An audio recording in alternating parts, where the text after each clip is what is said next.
What if someone you lost who had died returned? This episode of AfterBuzz TV is brought to you by the powerful and riveting new drama Resurrection. You won't be able to stop watching or talking about it. Resurrection premiering on Sunday night, March 9th at 9/8 Central, only on ABC. You're not going to want to miss it. Mr. Langston, did your son go missing, sir? I haven't. He's okay. My son died 32 years ago. What if someone you lost returned? Daddy! Honey, who is it? Jacob. I'm coming home. The television series event begins. You're not the only one, there's others. Tell the world. Resurrection. Series premieres Sunday, March 9th on ABC. You're listening to the AfterBuzz TV network, now the largest new media platform on the web, and your #1 source for after-show entertainment. Very good, Gene. Johnson.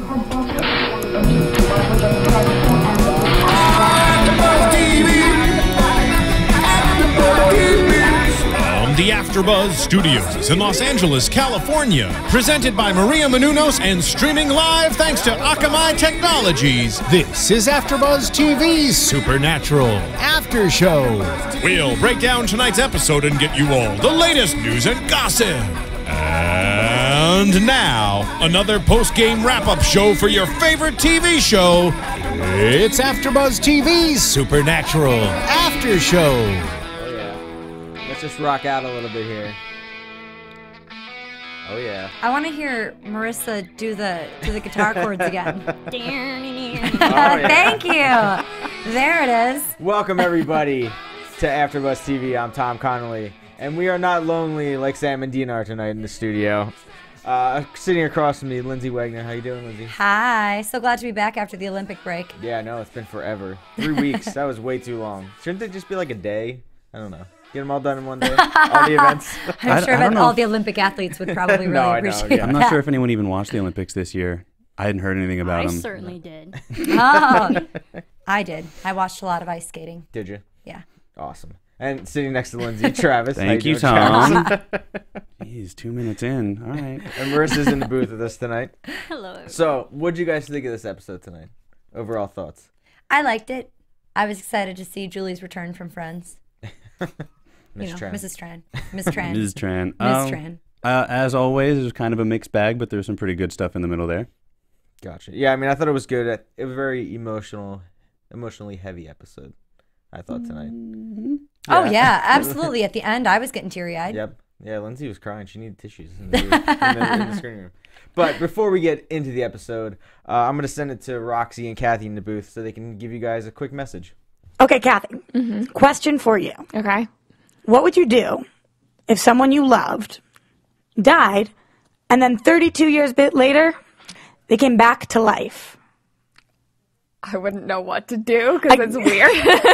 You wouldn't know how to feel, which is exactly what is going on in the new show Resurrection on ABC. So basically, first episode, there's this boy Jacob, and he was 8 years old when he died, and then 32 years later, he comes back to life, and his family and the entire town of Arcadia don't know how to deal with it. Okay. Yeah. I mean, I feel like I'd go through a roller coaster of emotions. Of course. And emotions, as we know, are what makes an amazing show. So this show, it's not about zombies. It's not about aliens. It's not about vampires. We see shows like that all the time. We talk about how many shows we see all the time. It's kind of getting old. It's about resurrection. Yeah. And that is the name of the show. And it is starting on March 9th at 9/8 Central on ABC. And trust me, you are not going to want to miss it. I am already setting my DVR. I'm excited. Well, duh. You set that DVR. You do your thing. Well. So, thanks, guys. Thanks for giving us a message from the booth. So, check out Resurrection on ABC. Seems like a good show. So, let's get into this. Season 9, Episode 14, Captives. Sam and Dean, we think they're just, hanging around in the bunker, doing their thing. Not really talking to each other. Yeah. Just hanging out in their very small rooms right next to each other, ignoring each other like pouting children. Exactly. Which, we figured they would be because they don't get along that well. And it's just all business. I think it's fine. I don't know what else they would be doing. They can't hang out in the kitchen, play with that map in the middle room. I'd be in my room pouting too. Yeah, but there's so many cool things Chess, in that bunker. When you board there's games. So many, yeah. That's true. You know? Sam should be out reading. Dean can pout and listen to his cool guy music. Yeah, exactly. With his pink iPod. But we see, lights flickering, something's walking around. A ghost episode. Yes. Yay. Remember when they fought ghosts? It's been a while. Been a while. But we find out that the ghost is Kevin. Yay! Kevin's back, Woo! They can't let him. They can't just let people, die. But hey, it works out though. I'm glad that Kevin's back. I'm glad too. I really like it because they mentioned it in the episode. That's exactly what Bobby did. And I really like that they're keeping that sort of mythos and world building around that they can just choose not to. And then we do find out it's also because he just can't get to heaven. Yeah. Yeah. So he's in the veil so he can interact and I guess kind of come back in his human form. Patrick Swayze ghost rules here. Yeah. It takes time to figure it out. Yeah. And it was, he's connected to something in the bunker, which we'll explain that. We'll figure that out later. But at first, I just figured he was there kind of because that was where he died, not because there was something holding him there. Did you think he was going to come back and be angry with Sam and Dean and want to fight them or kill them? Kevin? No. Nah. Not Kevin. No. No, you didn't think so? No. Sweet Kevin. Never. He was pretty angry with Dean. Yeah, well, everyone's angry with Dean, though. But yeah, and the only way he could communicate was through the coffee maker, which I thought that was interesting. Every time they use the electronics in the room to communicate with Kevin. So Sam and Dean, they go. Kevin basically wants them to find his mom, so that he can, let her know that he's dead. I think he heard from Candy that she was alive. That she's alive, and he wants to reunite with her. Yeah. Which I love because we've been asking ourselves since we last saw her, is she still alive? Is Crowley a liar? And I think I predicted earlier in this season that there was going to be some sort of reuniting and that she was still alive, and I believed that she was still out there. That sounds like you. Yeah. You have a lot of hope and optimism for some reason about the world. That sounds like you. Yeah, I think Travis Price said she was dead. But yeah, so he wants them to find his mom so he can reunite with her. At least know that she's alive and well and, not just, dead. Right. Because then he'd probably be able to find her in the veil if she was dead and he hasn't found her yet. The veil, that's something that they've just said for the first time in this episode. Yeah. Right? Because it's just sort of like ghosts are around and they're kind of wonky, but they've never referred to it as a physical place. Yeah, but I guess... To my knowledge. Yeah, because I guess that's where Bobby was after he died. And he was attached because of the flask. That they were carrying around. Good memory. Look at you, Tom. I remember things. Yeah, and then they, go on a mission. There's someone that died. Her name is Candy. Where'd she die, Tom? Wichita, Kansas. Which is I'm where from you're Wichita, from. Kansas. So I can confirm that it looks just like Canada. It looks like a Canadian forest. It's screen accurate. They're hitting up all of our home states right I know. now. They need to go to Philly next. They need to go to Philly next for Tom. Come on. Then maybe for the spinoff. Come on. Maybe it really means then that Jared's going to be on our show. That would be awesome. Hey, guys. Hey, if it gets to Philly. If it gets to Philly, I feel like it's a good chance. You guys get out there and actually tweet Jared because a friend of mine ran into him at Staples, of all places. Like a store, and not the Staples Center. Ran into him at Staples, and had a conversation with him about AfterBuzz TV and it being Maria Menounos' production and stuff like that. So we would obviously love to have a guest on the show, and Jared would be an awesome one at that, considering he live tweets a lot of the times, which I think is just awesome for somebody to do, to get involved like that. So I know he's obviously interested in interacting with the fans. So, tweet him, tweet us. In fact, if you're still thinking about that, you might as well get onto iTunes or YouTube and rate us 5 stars, and all the other AfterBuzz TV shows 5 stars, and let us know what you're thinking. And subscribe too. Subscribe. We're really nice now. Yeah. And watch it on YouTube too, because then you could have saw what we just did when we just started laughing there. It was really exciting, you guys. So back to this. Sorry. So they find Candy's ghost in the veil because nobody can get to heaven because the gates are locked. Which I also like that they answered that, because we've been talking about that. What's going on there? And the answer is everyone's just trapped in some sort of hell state on Earth. Yeah, and just Metatron can go hang out there and come back to Earth and I guess he just locks it when he leaves. He just sits up there and reads. I don't know. Tower. Yeah. So they find Candy. She tells them her story through the radio because that's the way of communicating. I thought that was a really cool aesthetic. Yeah, like the voiceover over the action of she was trapped inside a storage locker. There was 2 men that came in. One had a British accent. They'd love to hear his voice. Obviously, Crowley. Bobby. Yeah. Crowley, right. I was going to say, I can't remember who this guy's name is. Sorry. Bad joke. Well, at least you brought it up again after you didn't make the joke.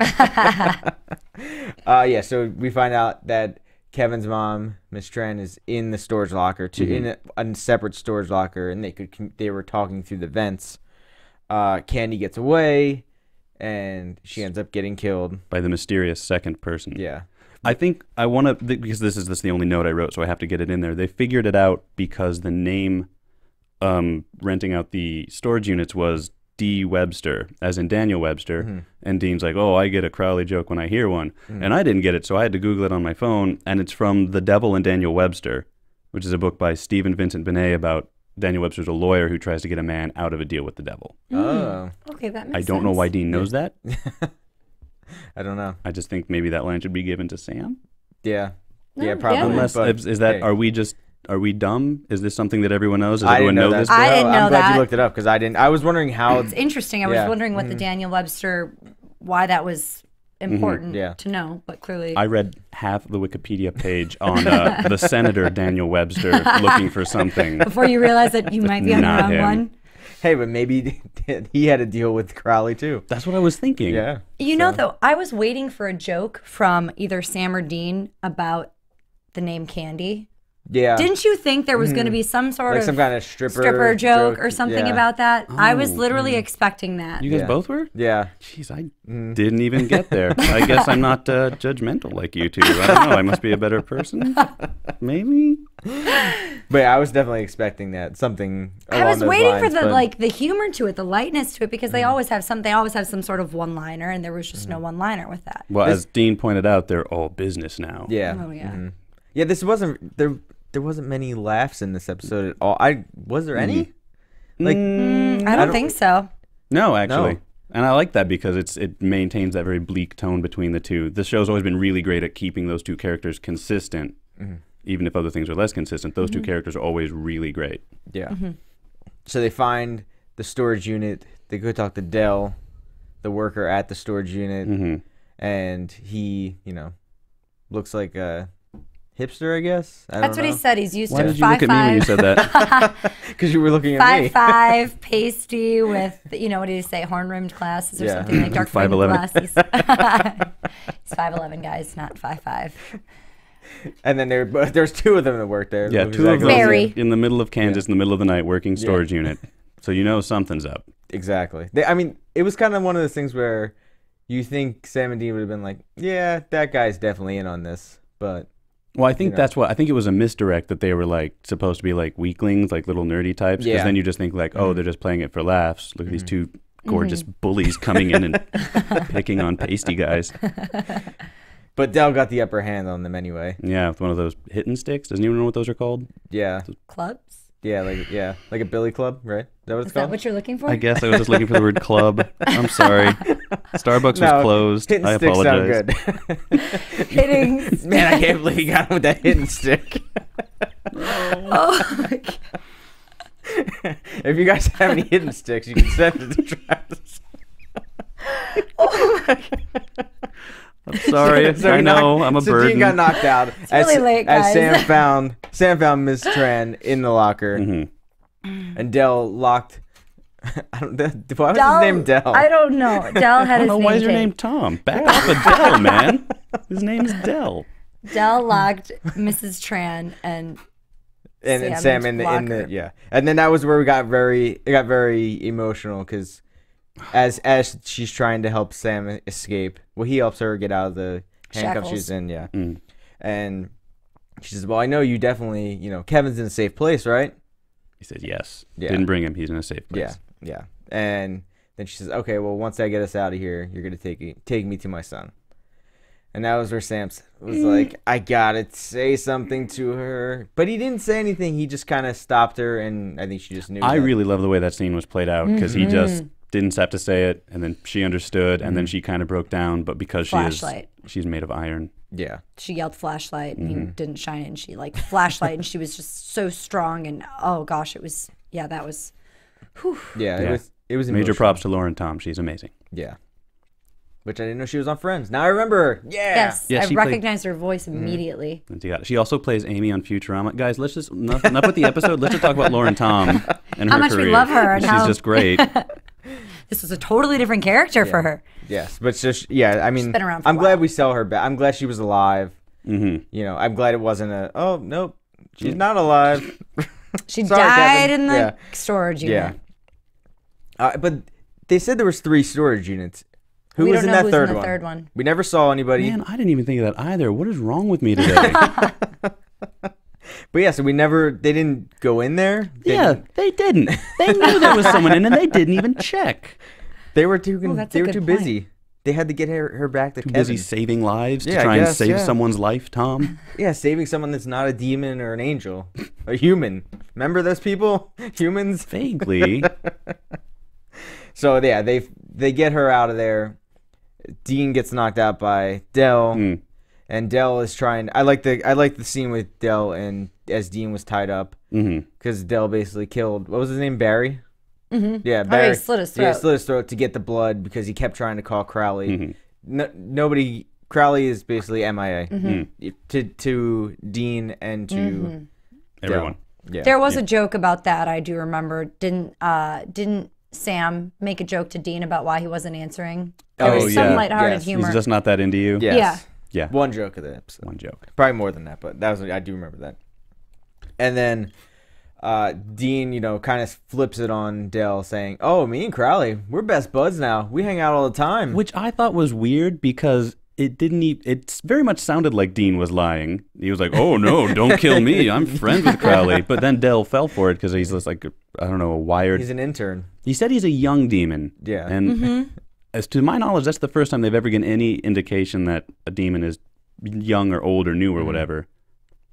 Maybe he just, I don't know. Maybe he wanted that vessel. He took it. I don't know. I mean, have they gotten into, if anyone knows, if they can remember, do they get into where the demons come from? Are they just souls in hell that get turned into demons, or? But think about it. He said that he couldn't kill anybody. So this would be his first opportunity to kill. I think it was Crowley wouldn't let him kill any of the people because, Miss Tran, Candy, and, Mystery number 3, whoever that was, they were connected to important people. One was, what was it, to a government? Senator. Yeah, senators, like. She was his kept woman. Yeah, okay. So, yeah. So there's a stripper joke. Yeah, exactly. There you go. So, and Miss Tran, obviously the Kevin and the Winchesters, so they were just there for leverage. Yeah, basically. So he couldn't kill them, but then he does kill Candy. Yeah. And then he kills Barry? He kills Barry. Yeah, Barry, because he was using Barry's blood to call Crowley, and then he just tossed it aside because, Dean uses mind tricks. Dean spoiled his plans. Yeah. Like Hannibal Lecter, just got into his head. And then, of course... I was just going to say, it's weird because when Del was getting ready to stab Dean, he was like, "Man, it's been so long since I've done this," which was weird because he'd literally just done it to Barry. He just killed someone, and he killed Candy not that long ago either, like a week ago they said. Yeah, come on, Del, you're on a killing spree. I mean, maybe it's just an addiction thing. You know how it is. Like, oh man, I haven't had a cup of coffee in an hour. It's been forever. So he did kill Candy. He killed Barry. Tried to kill Dean, but of course you can't kill Winchester. What are you talking about, Del? Well, you can, but it doesn't really do anything. Exactly. Sam saves the day. Of course. It's the first time that Sam really kind of gets to be the hero. Well, I mean, if you call beating up a nerd half your size being the hero. He didn't really do much.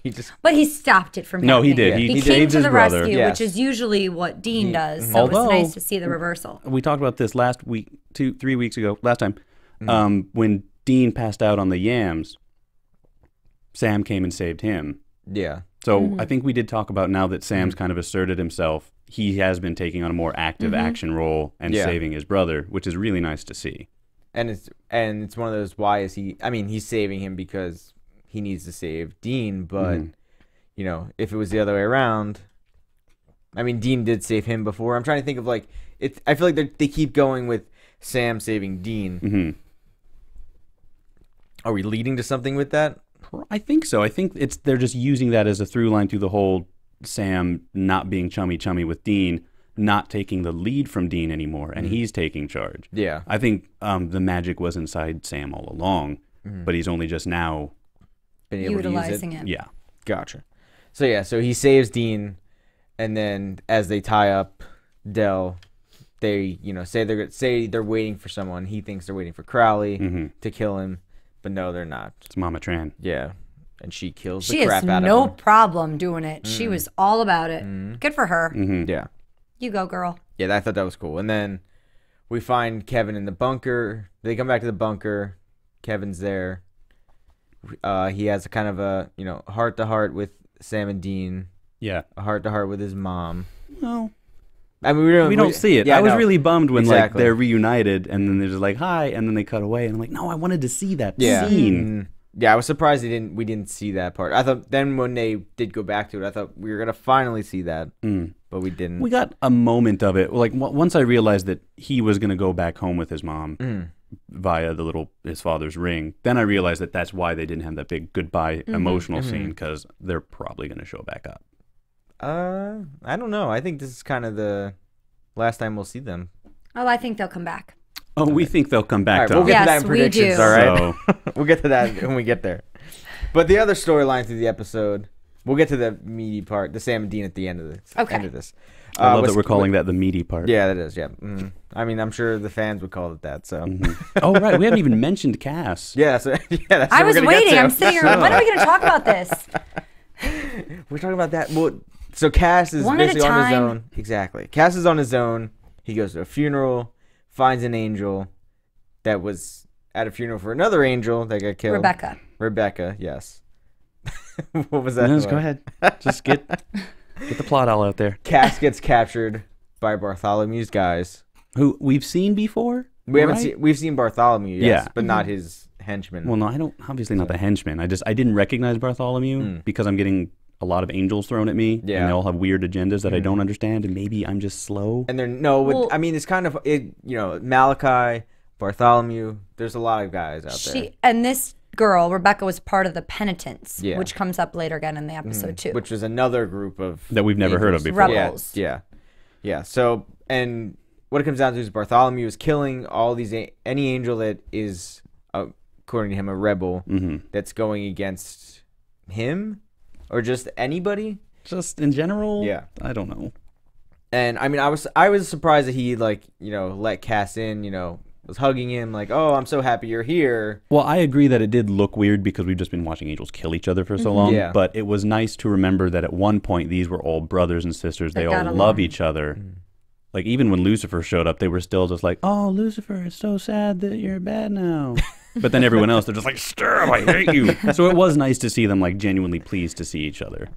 Yeah. So, and, they took over Buddy Boyle's ministry, right? Or his church. It looked like it was set up at the Wolfram and Hart headquarters. It definitely did.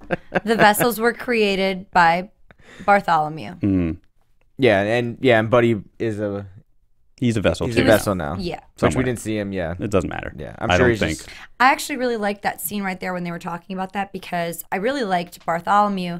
I just felt he was really quick with the lines, so it kept everything really, really quick and fast, and it made me, I was excited to see what was going to happen because it was intriguing.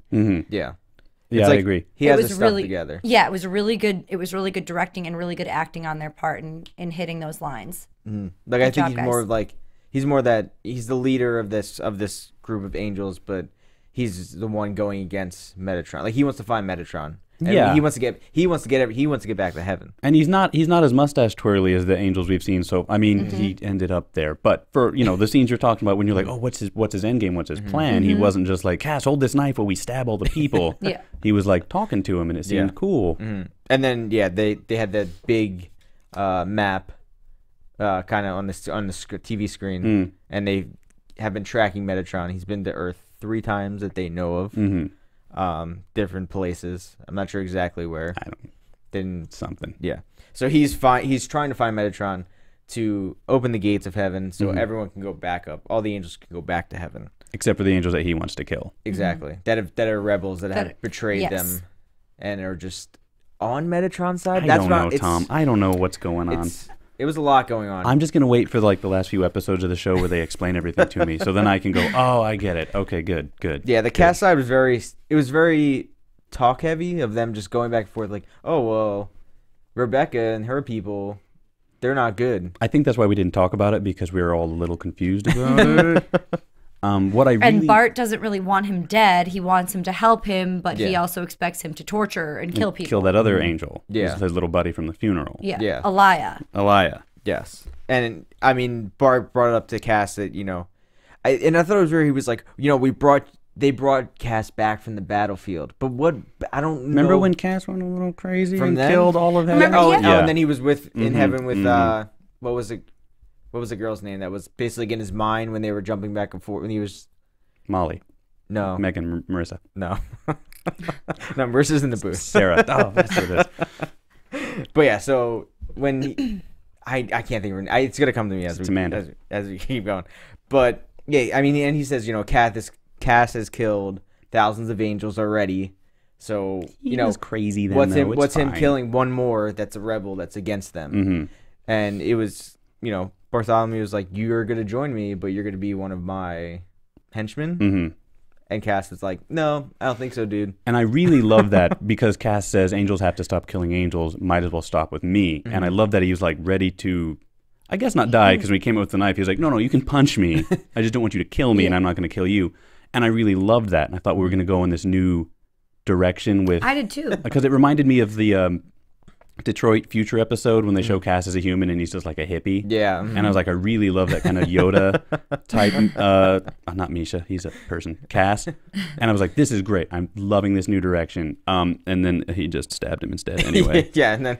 well, he wasn't going to stab him. He didn't. He really had no choice. That he was going to continue to keep coming after him if he didn't. So he had to protect himself then in that case. I mean, obviously I understand if he's going to get stabbed, I'm not saying Misha should have just died. I mean, Cass. Oh my God. Cass should have just died. I just really thought the show was going to do something, and like maybe that act would have affected Bartholomew, and he's like, okay, I'll let you go, but next time I see you, or something like that. But then he turned back into the lone gunman. Yeah. So Bartholomew dead. That's okay. See you, man. He's gone. And now Cass is kind of the leader of his. Oh right, they showed up. I mean, they were creepy at the graveyard. Yeah, that guy was really creepy. He was like, I will help you. Yeah. And that's kind of... He's like, I'm not... He said it kind of like that. Cass was like, I'm not going to fight you. And he's like, I don't want to fight. I just wanted to touch your shoulder for about 10 seconds and stare at you. Like, he couldn't have just said, hey, Cass, I'm behind you. Yeah, just like tap him on the shoulder. We're here. We want to join you. Yeah. And Cass is basically like, I'm not a leader. And they're like, but you are. Yeah. Which he really is. He is. Stop denying your destiny, Cass. Sure, he's Spartacus. Yes. So now Cass has his own little group of people. Kind of. We didn't... To do something? Hey, but if they have the technology to find Metatron, Cass should use it now. Right. So now he has access. They have the bunker. He has his... Wolfram and Hart. Yes, exactly.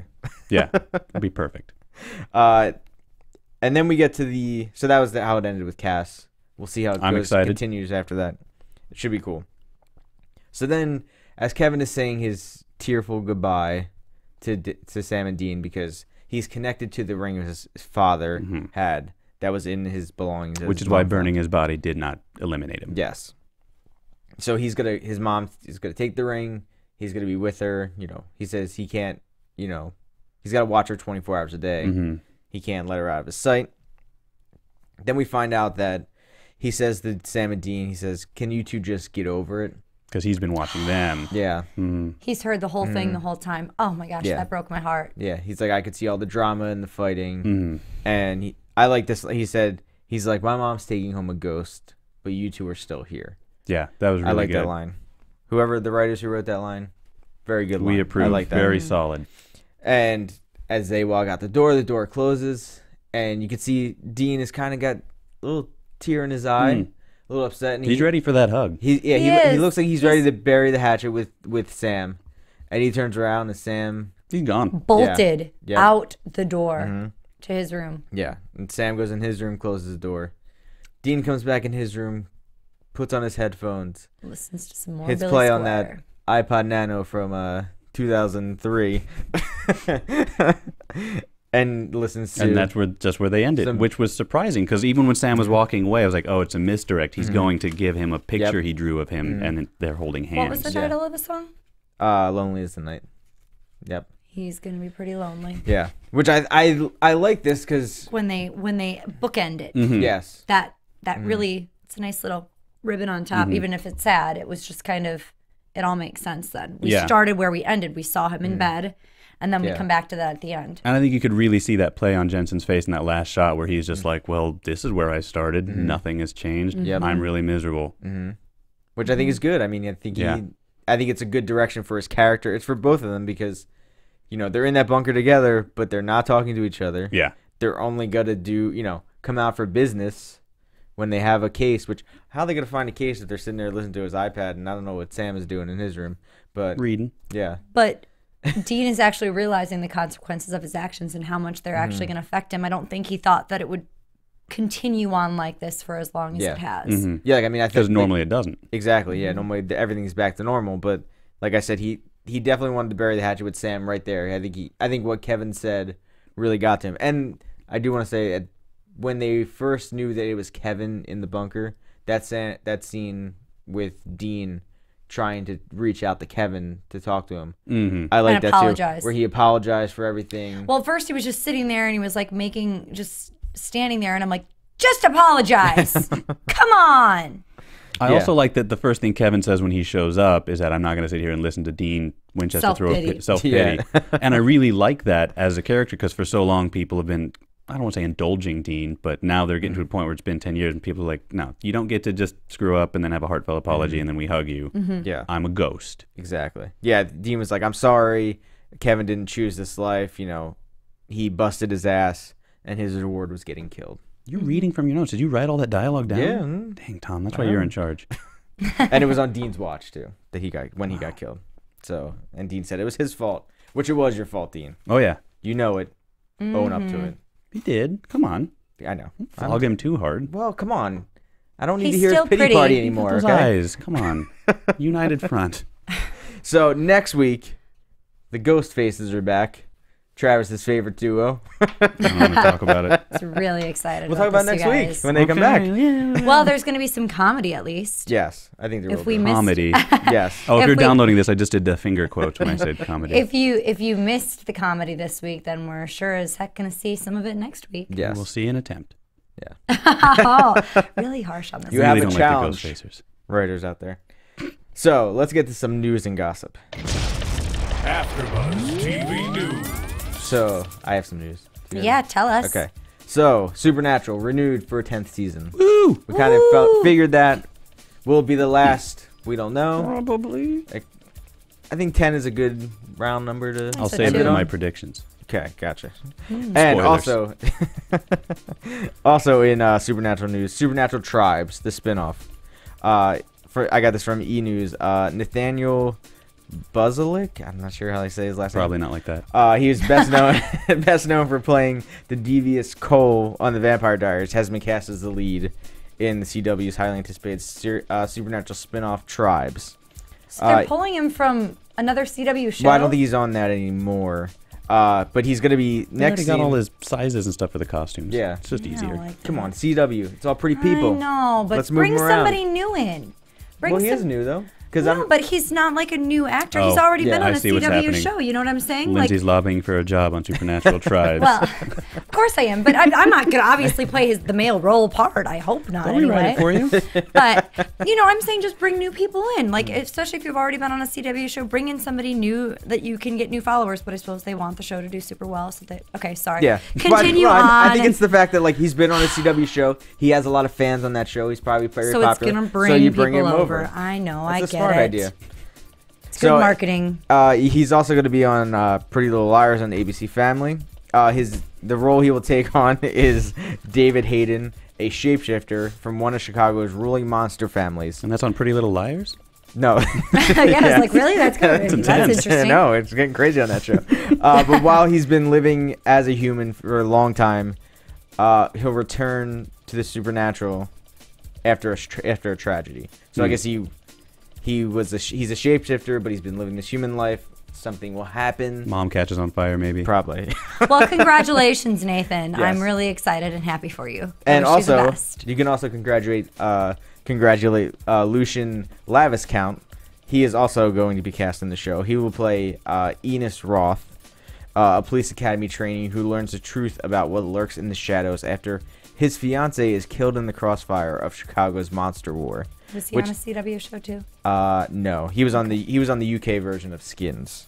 Oh, is he There British? we go. Yeah. Good for Yes. him. Yeah. Okay. Yay. So, which, he sees his fiancée get killed, which leads to him becoming a monster hunter himself. I think that's the only way you can get into monster hunting is if a monster kills your girlfriend or mom. Yeah. So I think that maybe I think we'll see that in episode 20, and that's how. Yeah, that's how they're bringing it in. Yeah, that's how it's kind of like they call it like a backdoor pilot for a new show. Cool. So. Well, congrats to both those actors for getting an awesome job following up on a great show. And congrats to Supernatural for season 10. Yeah. So. Yay! And maybe we'll see Sam and Dean on Tribes next season too. Probably. Yeah, they said they were supposed to show up later. I think 7 or 8 episodes in, they were saying, so that the show can kind of stand on its own before they come on the show. So when Enith goes crazy killing monsters, then Sam and Dean will have to come in and save them next season. I don't know if they'd have him save him because that makes him look weak. They'll probably team up. Yeah, maybe. I don't know. We'll see. But let's get into some predictions. Your AfterBuzz TV predictions. Yeah, I just predicted a bunch of stuff during the news, and I feel like a jerk. Go ahead. What do you think? I think the thing I just said about them all teaming up, yeah. And I think that season 10 will be their last episode. Season, sorry. Of Supernatural. Do you have an idea how you think it's going to end? The whole thing? I would have guesses, but now they have to continue on because they're going to show up on Tribes. Yeah, but that'll be next season. I think only the first season will probably show up. Right, which will be next year. But that means, I don't know how season 10 is going to end now because they can't do like a big cap where things change and the characters go do whatever.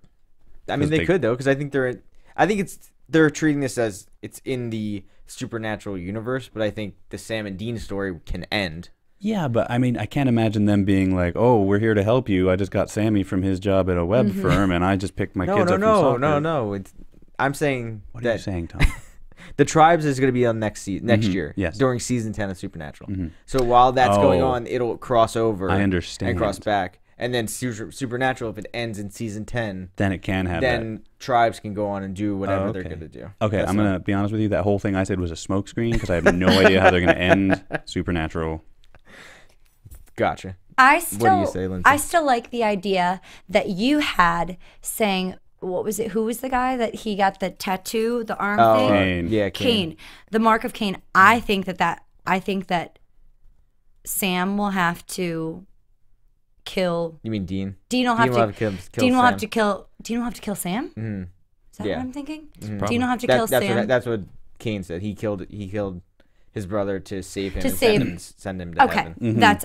I think that's how it's gonna end. I like that because I still think that ends kind of happily. Yeah. In a way. Yeah, I mean, and then as happily as fratricide gets, I guess. I mean, I like I said, I think it works because if it ends that way, Dean becomes a Knight of Hell, and which he would probably kind of like it. Exactly, I was gonna say he would be into that. He likes killing people, so why wouldn't he just do that? You know. And then that could bring him into the Tribes thing through other different storylines and stuff. That's true. Yeah, but that means he's got to have that mark on his arm for another year and a half. I also fine with it. I'll make also that sacrifice. with what we saw this preview for next week with the 2 ghost faces or whatever. I don't think we're gonna have Crowley back yet. He's still looking for the sword. The sword. Yeah. But I missed him. The knife was it Doesn't sword matter. or knife? Couldn't something that stabs someone. I missed him and I want him back. So I'm hoping that if it's not this, I don't think it's gonna be this next episode. I think it'll be the following episode. I think you're right. Mm-hmm. Yeah, and then like I said, what do you got, Tom? Kind of like what I said. I think the whole ending that way. But I think this season the main goal is them. I feel the end of the season is heaven being reopened. You know, them destroying Metatron, and then next season will be a fresh start. I think maybe why don't we get an ending where, hey, everything seems okay, guys. Nothing is going crazy. And then you start off, and then you like season 5 ended. Yes, exactly. It feels like an ending, but the story goes on. Exactly. I agree. Yeah. Love it. That's how I think this season will end. So, where can they find you guys? Travis? Can't really find me right now. Maybe in a few weeks you can find me. Sorry. He needs a Starbucks right now. You guys can find me on Facebook, Instagram, and Twitter at Lyndsey Wegner, and at my blog, lyndseywegner.blogspot.com. And Tom? You can find me on Twitter at TomTheCom, Instagram, or as Rome Moore says, the IG at TomTheCom too. And you can see me tomorrow night at Main Event, and Tomorrow People's back tomorrow night too. So I'll see you guys later. From executive producers Maria Menounos, Kevin Undergaro, Phil Svitek, and the entire AfterBuzz TV staff, we would like to thank you for listening to the AfterBuzz TV network. To watch or listen to other after shows and post comments or questions, be sure to visit AfterBuzzTV.com. I'm Sir Richard Wentworth, and this has been a presentation of AfterBuzz TV. Buzz you later. The views expressed herein are those of the hosts only and do not necessarily reflect the views of AfterBuzz TV or its owners or principals.